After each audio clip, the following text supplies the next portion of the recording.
The Adventure of the Three Students. It was in the year 95 that a combination of events into which I need not enter caused Mr. Sherlock Holmes and myself to spend some weeks in one of our great university towns, and it was during this time that the small but instructive adventure which I am about to relate befell us. It will be obvious that any details which would help the reader exactly to identify the college or the criminal would be injudicious and offensive. So painful a scandal may well be allowed to die out. With due discretion, the incident itself may, however, be described, since it serves to illustrate some of those qualities to which my friend was remarkable. I will endeavour in my statement to avoid such terms as would serve to limit the events to any particular place, or give a clue as to the people concerned. We were reading at the time in furnished lodgings close to a library where Sherlock Holmes was pursuing some laborious researches in early English charters, researches which led to results so striking that they may be the subject of one of my future narratives. Here it was that one evening we received a visit from an acquaintance, Mr. Hilton Soames, tutor and lecturer at the College of St. Luke's. Mr. Soames was a tall, spare man of a nervous and excitable temperament. I had always known him to be restless in his manner, but on this particular occasion he was in such a state of uncontrollable agitation that it was clear something very unusual had occurred. "I trust, Mr. Holmes, that you can spare me a few hours of your valuable time. We have had a very painful incident at St. Luke's, and really, but for the happy chance of your being in town, I should have been at a loss what to do." "I am very busy just now, and I desire no distractions," my friend answered. "I should much prefer that you called in the aid of the police." "No, no, my dear sir. Such a course is utterly impossible. When once the law is evoked, it cannot be stayed again, and this is just one of those cases where, for the credit of the college, it is most essential to avoid scandal. Your discretion is as well known as your powers, and you are the one man in the world who can help me. I beg you, Mr. Holmes, to do what you can." My friend's temper had not improved since he had been deprived of the congenial surroundings of Baker Street. Without his scrap-books, his chemicals, and his homely untidiness, he was an uncomfortable man. He shrugged his shoulders in ungracious acquiescence, while our visitor, in hurried words, and with much excitable gesticulation, poured forth his story. "I must explain to you, Mr. Holmes, that to-morrow is the first day of the examination for the Fortescue Scholarship. I am one of the examiners. My subject is Greek, and the first of the papers consists of a large passage of Greek translation which the candidate has not seen. This passage is printed on the examination paper, and it would naturally be an immense advantage if the candidate could prepare it in advance. For this reason great care is taken to keep the paper secret. To-day, about 3 o'clock, the proofs of this paper arrived from the printers.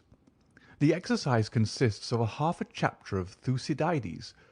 I had to read it over carefully, as the text must be absolutely correct. At 4:30 my task was not yet completed. I had, however, promised to take tea in a friend's room, so I left the proof upon my desk. I was absent rather more than an hour. You are aware, Mr. Holmes, that our college doors are double, a green baize one within and a heavy oak one without. As I approached my outer door, I was amazed to see a key in it. For an instant I imagined that I had left my own there, but on feeling in my pocket I found that it was all right. The only duplicate which existed, so far as I knew, was that which belonged to my servant Bannister, a man who has looked after my room for 10 years, and whose honesty is absolutely above suspicion. I found that the key was indeed his, that he had entered my room to know if I wanted tea, and that he had very carelessly left the key in the door when he came out. His visit to my room must have been within a very few minutes of my leaving it. His forgetfulness about the key would have mattered little upon any other occasion, but on this one day it has produced the most deplorable consequences. The moment I looked at my table, I was aware that someone had rummaged among my papers. The proof was in 3 long slips. I had left them all together. Now I found that one of them was lying on the floor, one was on the side table near the window, and the third was where I had left it. Holmes stirred for the first time. "The first page on the floor, the second in the window, the third where you left it," said he. "Exactly, Mr. Holmes. You amaze me. How could you possibly know that?" "Pray continue your very interesting statement." "For an instant I imagined that Bannister had taken the unpardonable liberty of examining my papers. He denied it, however, with the utmost earnestness, and I am convinced that he was speaking the truth. The alternative was that some one passing had observed the key in the door, had known that I was out, and had entered to look at the papers. A large sum of money is at stake, for the scholarship is a very valuable one, and an unscrupulous man might very well run a risk in order to gain an advantage over his fellows. Bannister was very much upset by the incident. He had nearly fainted when we found that the papers had undoubtedly been tampered with. I gave him a little brandy and left him collapsed in a chair while I made a most careful examination of the room. I soon saw that the intruder had left other traces of his presence beside the rumpled papers. On the table in the window were several shreds from a pencil which had been sharpened. A broken tip of lead was lying there also. Evidently the rascal had copied the paper in a great hurry, had broken his pencil, and had been compelled to put a fresh point to it." "Excellent," said Holmes, who was recovering his good humour as his attention became more engrossed by the case. "Fortune has been your friend." "This was not all. I have a new writing table with a fine surface of red leather. I am prepared to swear, and so is Bannister, that it was smooth and unstained. Now I found a clean cut in it about 3 inches long, not a mere scratch, but a positive cut. Not only this, but on the table I found a small ball of black dough or clay with specks of something which looks like sawdust in it. I am convinced that these marks were left by the man who rifled the papers. There were no footmarks and no other evidence as to his identity. I was at my wits' end when suddenly the happy thought occurred to me that you were in town, and I came straight round to put the matter into your hands. Do help me, Mr. Holmes. You see my dilemma. Either I must find the man, or else the examination must be postponed until fresh papers are prepared, and since this cannot be done without explanation, there will ensue a hideous scandal, which will throw a cloud not only on the college but on the university. Above all things, I desire to settle the matter quietly and discreetly." "I shall be happy to look into it, and to give you such advice as I can," said Holmes, rising and putting on his overcoat. "The case is not entirely devoid of interest. Had anyone visited you in your room after the papers came to you?" "Yes, a young Dowlett Ras, an Indian student who lives on the same stair, came in to ask me some particulars about the examination." "For which he was entered?" "Yes."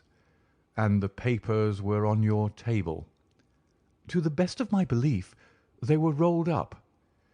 "But might be recognised as proofs?" "Possibly." "No one else in your room?" "No."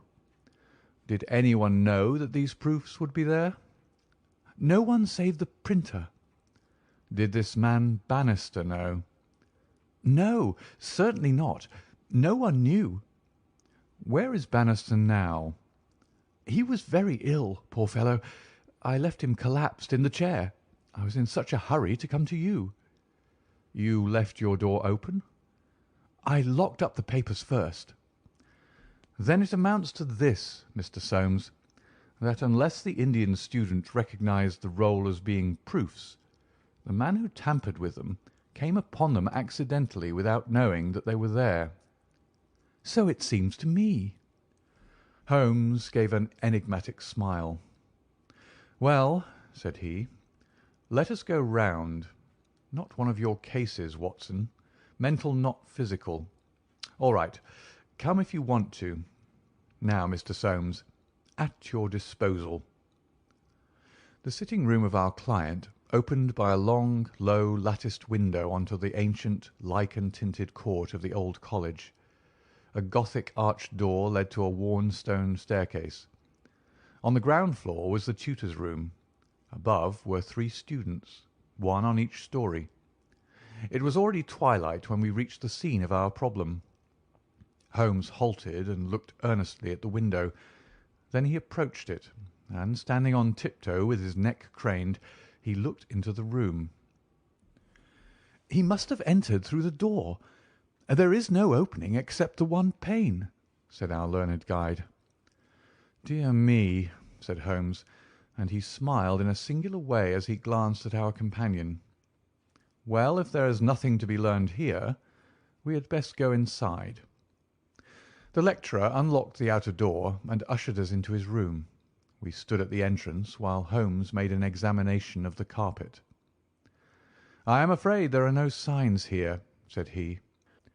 "One could hardly hope for any upon so dry a day. Your servant seems to have quite recovered. You left him in a chair, you say. Which chair?"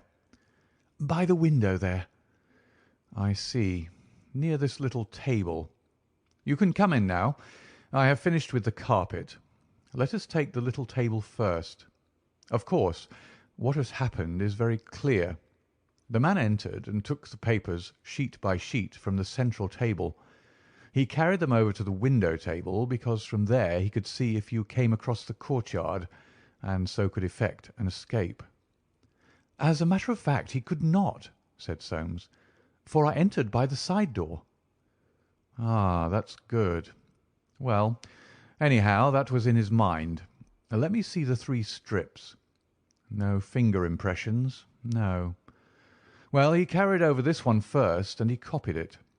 How long would it take him to do that, using every possible contraction?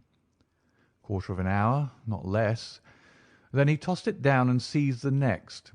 He was in the midst of that when your return caused him to make a very hurried retreat. Very hurried, since he had not time to replace the papers which would tell you that he had been there. You were not aware of any hurrying feet on the stair as you entered the outer door?" "No, I can't say I was." "Well, he wrote so furiously that he broke his pencil, and had, as you observed, to sharpen it again. This is of interest, Watson. The pencil was not an ordinary one. It was above the usual size, with a soft lead.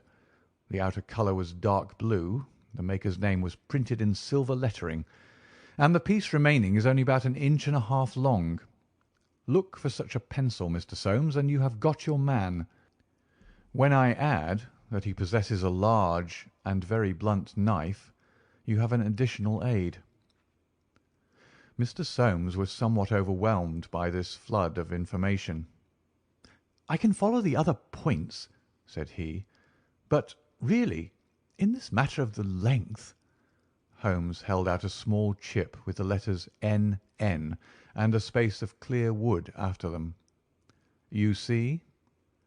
"No, I fear that even now—" "Watson, I have always done you an injustice.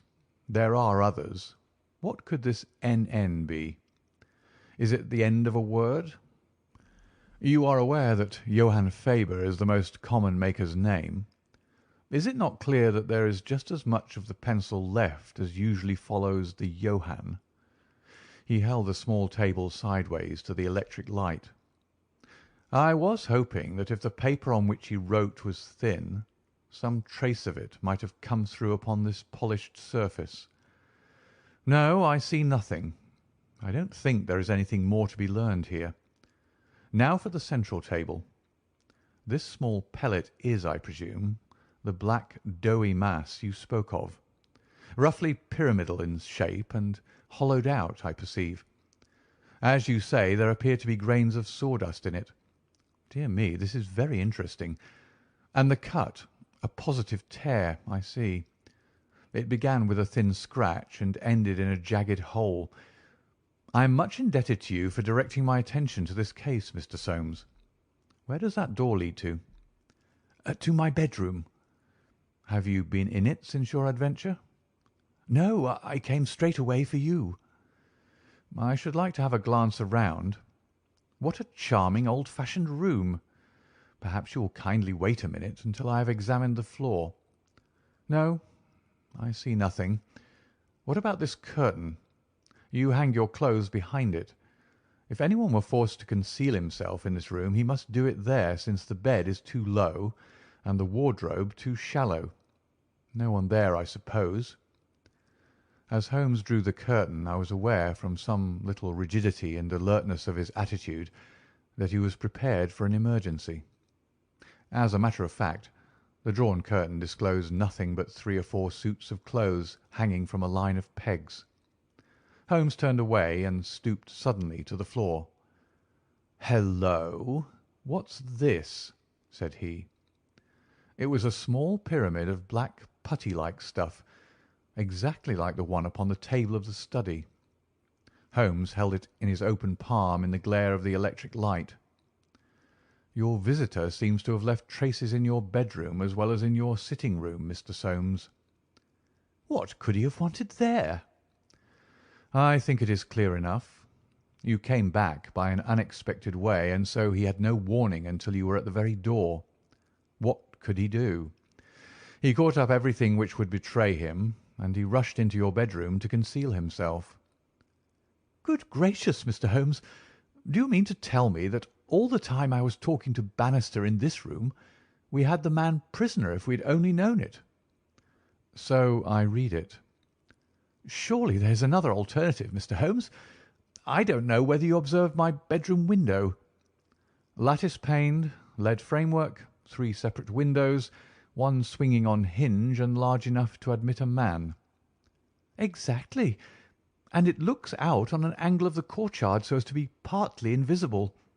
The man might have effected his entrance there, left traces as he passed through the bedroom, and finally, finding the door open, have escaped that way."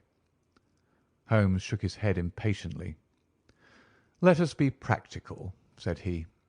"I understand you to say that there are these 3 students who use this stair, and are in the habit of passing your door." "Yes, there are." "And they are all in for this examination?" "Yes." "Have you any reason to suspect any one of them more than the others?" Soames hesitated. "It is a very delicate question," said he. "One hardly likes to throw suspicion where there are no proofs." "Let us hear the suspicions. I will look after the proofs." "I will tell you, then, in a few words, the character of the 3 men who inhabit these rooms.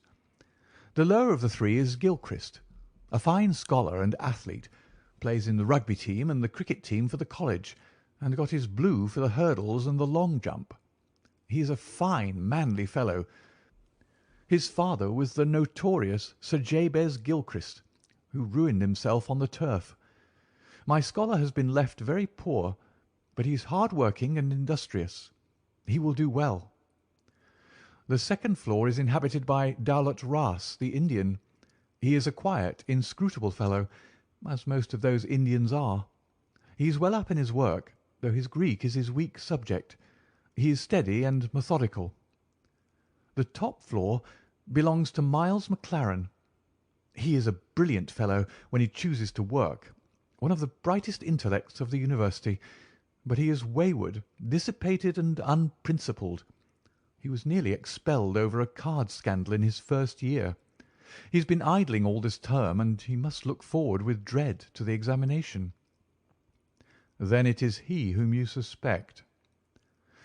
"I dare not go so far as that, but of the 3 he is perhaps the least unlikely." "Exactly.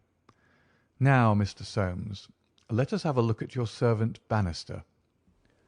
He was a little, white-faced, clean-shaven, grizzly-haired fellow of 50. He was still suffering from this sudden disturbance of the quiet routine of his life. His plump face was twitching with his nervousness, and his fingers could not keep still. "We were investigating this unhappy business, Bannister," said his master. "Yes, sir."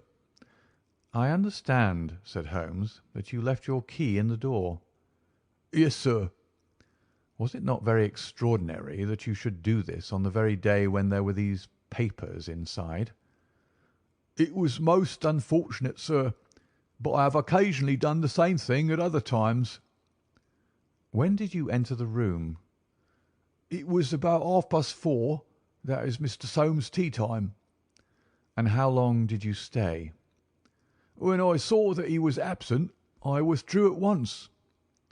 "Did you look at these papers on the table?" "No, sir, certainly not." "How came you to leave the key in the door?" "I had a tea tray in my hand, and I thought I'd come back for the key, then I forgot." "Has the outer door a spring lock?" "No, sir." "Then it was open all the time?" "Yes, sir." "Anyone in the room could get out?" "Yes, sir." "When Mr. Soames returned and called for you, you were very much disturbed?" "Yes, sir. Such a thing has never happened during the many years that I've been here. I nearly fainted, sir." "So I understand. Where were you when you began to feel bad?" "Where was I, sir? Why, here, near the door." "That is singular, because you sat down in that chair over yonder near the corner. Why did you pass these other chairs?" "I don't know, sir. It didn't matter to me where I sat." "I really don't think he knew much about it, Mr. Holmes. He was looking very bad, quite ghastly." "You stayed here when your master left?" "Only for a minute or so. Then I locked the door and went to my room." "Whom do you suspect?" "Oh, I would not venture to say, sir. I don't believe there is any gentleman in this university who is capable of profiting by such an action. No, sir, I'll not believe it." "Thank you. That'll do," said Holmes. "Oh, one more word. You have not mentioned to any of the three gentlemen whom you attend that anything is amiss?" "No, sir, not a word." "You haven't seen any of them?" "No, sir." "Very good. Now, Mr. Soames, we will take a walk in the quadrangle, if you please." 3 yellow squares of light shone above us in the gathering gloom. "Your 3 birds are all in their nests," said Holmes, looking up. "Hullo! What's that? One of them seems restless enough." It was the Indian, whose dark silhouette appeared suddenly upon his blind. He was pacing swiftly up and down his room. "I should like to have a peep at each of them," said Holmes. "Is it possible?" "No difficulty in the world," Soames answered. "This set of rooms is quite the oldest in the college, and it is not unusual for visitors to go over them. Come along, and I will personally conduct you." "No names, please," said Holmes as we knocked at Gilchrist's door. A tall, flaxen-haired, slim young fellow opened it, and made us welcome when he understood our errand. There were some really curious pieces of mediaeval domestic architecture within. Holmes was so charmed with one of them that he insisted on drawing it in his notebook, broke his pencil, had to borrow one from our host, and finally borrowed a knife to sharpen his own. The same curious accident happened to him in the rooms of the Indian, a silent, little, hook-nosed fellow who eyed us askance and was obviously glad when Holmes's architectural studies had come to an end. I could not see that in either case Holmes had come upon the clue for which he was searching. Only at the third did our visit prove abortive. The outer door would not open to our knock, and nothing more substantial than a torrent of bad language came from behind it. "I don't care who you are. You can go to blazes," roared the angry voice. "Tomorrow's the exam, and I won't be drawn by anyone." "A rude fellow," said our guide, flushing with anger as we withdrew down the stair. Of course he did not realize that it was I who was knocking, but none the less his conduct was very uncourteous, and indeed, under the circumstances, rather suspicious. Holmes's response was a curious one. "Can you tell me his exact height?" he asked. "Really, Mr. Holmes, I cannot undertake to say. He is taller than the Indian, not so tall as Gilchrist. I suppose 5 foot 6 would be about it." "That is very important," said Holmes. "And now, Mr. Soames, I wish you good night." Our guide cried aloud in his astonishment and dismay. "Good gracious, Mr. Holmes, you are surely not going to leave me in this abrupt fashion. You don't seem to realise the position. To-morrow is the examination. I must take some definite action to-night. I cannot allow the examination to be held if one of the papers has been tampered with. The situation must be faced." "You must leave it as it is. I shall drop round early to-morrow morning and chat the matter over. It is possible that I may be in a position then to indicate some course of action. Meanwhile you change nothing. Nothing at all." "Very good, Mr. Holmes." "You can be perfectly easy in your mind. We shall certainly find some way out of your difficulties. I will take the black clay with me, also the pencil cuttings. Good-bye." When we were out in the darkness of the quadrangle, we again looked up at the windows. The Indian still paced his room. The others were invisible. "Well, Watson, what do you think of it?" Holmes asked as we came out into the main street. "Quite a little parlour game. A sort of 3-card trick, is it not? There are your 3 men. It must be one of them. You take your choice. Which is yours? The foul-mouthed fellow at the top. He's the one with the worst record. And yet that Indian was a sly fellow also. Why should he be pacing his room all the time? There is nothing in that. Many men do it when you are trying to learn anything by heart. He looked at us in a queer way. So would you if a flock of strangers came in on you when you were preparing for an examination next day, and every moment was of value. No, I see nothing in that. Pencils, too, and knives always satisfactory. But that fellow does puzzle me." "Who?" "Why, Bannister, the servant. What's his game in the matter?" "He impressed me as being a perfectly honest man." "So he did me. That's the puzzling part. Why should a perfectly honest man— Well, well, here's a large stationer's. We shall begin our researches here." There were only 4 stationers of any consequence in the town, and at each Holmes produced his pencil chips and bid. All were agreed that one could be ordered, but it was not a usual size of pencil, and that it was seldom kept in stock. My friend did not appear to be depressed by his failure, but shrugged his shoulders in half-humorous resignation. "No good, my dear Watson. This, the best and only final clue, has run to nothing. But indeed I have little doubt that we can build up a sufficient case without it. By Jove, my dear fellow, it is nearly 9, and the landlady babbled of green peas at 7:30. What with your eternal tobacco, Watson, and your irregularity at meals, I expect that you will get notice to quit, and that I shall share your downfall. Not, however, before we have solved the problem of the nervous tutor, the careless servant, and the 3 enterprising students." Holmes made no further allusion to the matter that day, though he sat lost in thought for a long time after our belated dinner. At 8 in the morning he came into my room just as I finished my toilet.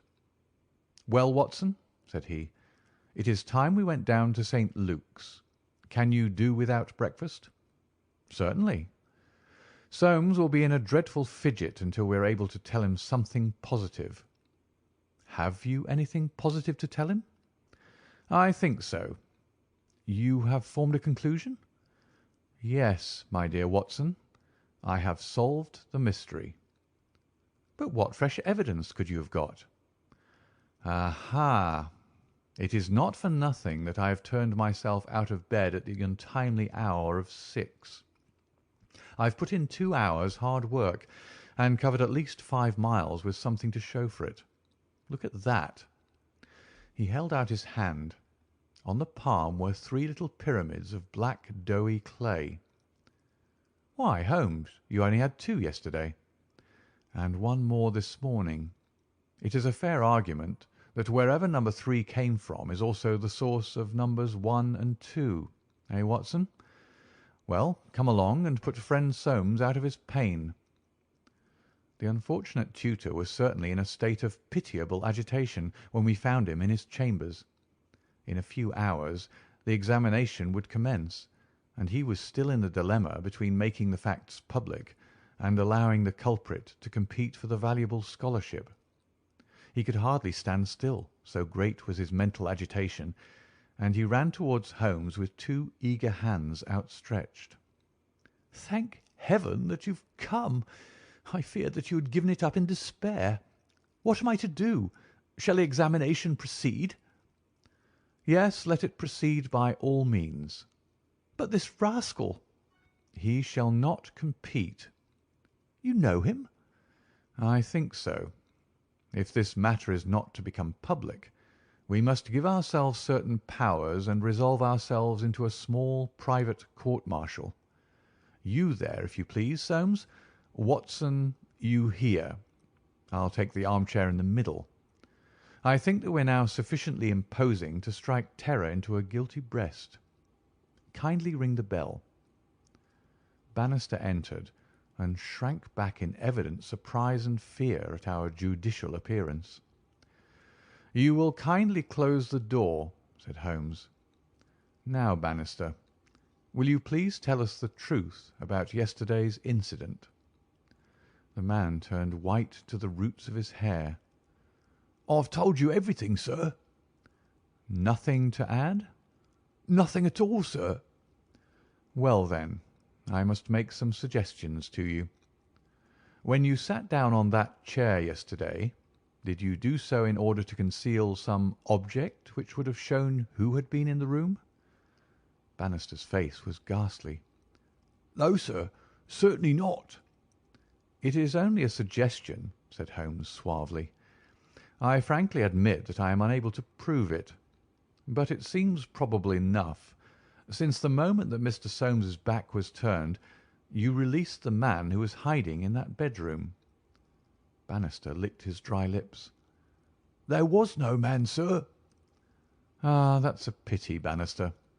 Up to now you may have spoken the truth, but now I know that you have lied." The man's face set in sullen defiance. "There was no man, sir." "Come, come, Bannister." "No, sir, there was no one." "In that case you can give us no further information. Would you please remain in the room? Stand over there near the bedroom door. Now, Soames, I am going to ask you to have the great kindness to go up to the room of young Gilchrist and to ask him to step down into yours." An instant later the tutor returned, bringing with him the student. He was a fine figure of a man, tall, lithe, and agile, with a springy step and a pleasant, open face. His troubled blue eyes glanced at each of us, and finally rested with an expression of blank dismay upon Bannister in the farther corner. "Just close the door," said Holmes. "Now, Mr. Gilchrist, we are all quite alone here, and no one need ever know one word of what passes between us. We can be perfectly frank with each other. We want to know, Mr. Gilchrist, how you, an honourable man, ever came to commit such an action as that of yesterday." The unfortunate young man staggered back and cast a look full of horror and reproach at Bannister. "No, no, Mr. Gilchrist, sir, I never said a word, never one word," cried the servant. "No, but you have now," said Holmes. "Now, sir, you must see that after Bannister's words your position is hopeless, and that your only chance lies in a frank confession." For a moment Gilchrist, with upraised hand, tried to control his writhing features. The next he had thrown himself on his knees beside the table, and burying his face in his hands, he had burst into a storm of passionate sobbing. "Come, come," said Holmes kindly. "It is human to err, and at least no one can accuse you of being a callous criminal. Perhaps it would be easier for you if I were to tell Mr. Soames what occurred, and you can check me where I am wrong. Shall I do so? Well, well, don't trouble to answer. Listen and see that I do you no injustice. From the moment, Mr. Soames, that you said to me that no one, not even Bannister, could have told that the papers were in your room, the case began to take a definite shape in my mind. The printer one could, of course, dismiss. He could examine the papers in his own office. The Indian I also thought nothing of. If the proofs were in a roll, he could not possibly know what they were. On the other hand, it seemed an unthinkable coincidence that a man should dare to enter the room, and that by chance on that very day the papers were on the table. I dismissed that. The man who entered knew that the papers were there. How did he know? When I approached your room, I examined the window. You amused me by supposing that I was contemplating the possibility of someone having in broad daylight, under the eyes of all these opposite rooms, forced himself through it. Such an idea was absurd. I was measuring how tall a man would need to be in order to see, as he passed, what papers were on the central table. I am 6 feet high, and I could do it without an effort. No one less than that would have a chance. Already, you see, I had reason to think that if one of your 3 students was a man of unusual height, he was the most worth watching of the 3. I entered, and I took you into my confidence as to the suggestions of the side table. Of the centre table I could make nothing, until in your description of Gilchrist you mentioned that he was a long-distance jumper. Then the whole thing came to me in an instant, and I only needed certain corroborative proofs, which I speedily obtained. What happened with this young fellow had employed his afternoon at the athletic grounds, where he had been practising the jump. He returned carrying his jumping shoes, which are provided, as you are aware, with several sharp spikes. As he passed your window, he saw by means of his great height these proofs upon your table, and conjectured what they were. No harm would have been done had it not been that, as he passed your door, he perceived the key which had been left by the carelessness of your servant. A sudden impulse came over him to enter, and see if they were indeed the proofs. It was not a dangerous exploit, for he could always pretend that he had simply looked in to ask a question. Well, when he saw that they were indeed the proofs, it was then that he yielded to temptation. He put his shoes on the table. What was it you put on that chair near the window? Gloves, said the young man. Holmes looked triumphantly at Bannister. He put his gloves on the chair, and he took the proofs, sheet by sheet, to copy them. He thought the tutor must return by the main gate, and that he would see him. As we know, he came back by the side gate. Suddenly he heard him at the very door. There was no possible escape. He forgot his gloves, but he caught up his shoes and darted into the bedroom. You observe that the scratch on that table is slight at one side, but deepens in the direction of the bedroom door. That in itself is enough to show us that the shoe had been drawn in that direction, and that the culprit had taken refuge there. The earth round the spike had been left on the table, and a second sample was loosened and fell into the bedroom. I may add that I walked out to the athletic grounds this morning, saw that tenacious black clay is used in the jumping pit, and carried away a specimen of it, together with some of the fine tan or sawdust which is strewn over it, to prevent the athlete from slipping. Have I told the truth, Mr. Gilchrist? The student had drawn himself erect. Yes, sir, it is true, said he. Good heavens! Have you nothing to add? Cried Soames. Yes, sir, I have, but the shock of this disgraceful exposure has bewildered me. I have a letter here, Mr. Soames, which I wrote to you early this morning, in the middle of a restless night. It was before I knew that my sin had found me out. Here it is, sir. You will see that I have said I have determined not to go in for the examination. I have been offered a commission in the Rhodesian police, and I am going out to South Africa at once. I am indeed pleased to hear that you did not intend to profit by your unfair advantage, said Soames. "But why did you change your purpose?" Gilchrist pointed to Bannister. "There is the man who set me in the right path," said he. "Come now, Bannister," said Holmes. "It will be clear to you from what I have said that only you could have let this young man out, since you were left in the room and must have locked the door when you went out. As to his escaping by that window, it was incredible. Can you not clear up the last point in this mystery and tell us the reasons for your action?" "It was simple enough, sir. If you only had known, but with all your cleverness it was impossible that you could know. Time was, sir, when I was butler to old Sir Jabez Gilchrist, this young gentleman's father. When he was ruined I came to the college as servant, but I never forgot my old employer, because he was down in the world. I watched his son all I could for the sake of the old days. Well, sir, when I came into this room yesterday, when the alarm was given, the very first thing I saw was Mr. Gilchrist's tan gloves lying in that chair. I knew those gloves well, and I understood their message. If Mr. Soames saw them, the game was up. I flopped down into that chair, and nothing would budge me until Mr. Soames he went for you. Then out came my poor young master, whom I dandled on my knee, and confessed it all to me. Wasn't it natural, sir, that I should save him? And wasn't it natural also that I should try to speak to him as his dead father would have done, and make him understand that he could not profit by such a deed? Could you blame me, sir?" "No, indeed," said Holmes heartily, springing to his feet. "Well, Soames, I think we've cleared your little problem up, and our breakfast awaits us at home. Come, Watson. As to you, sir, I trust that a bright future awaits you in Rhodesia. For once you have fallen low.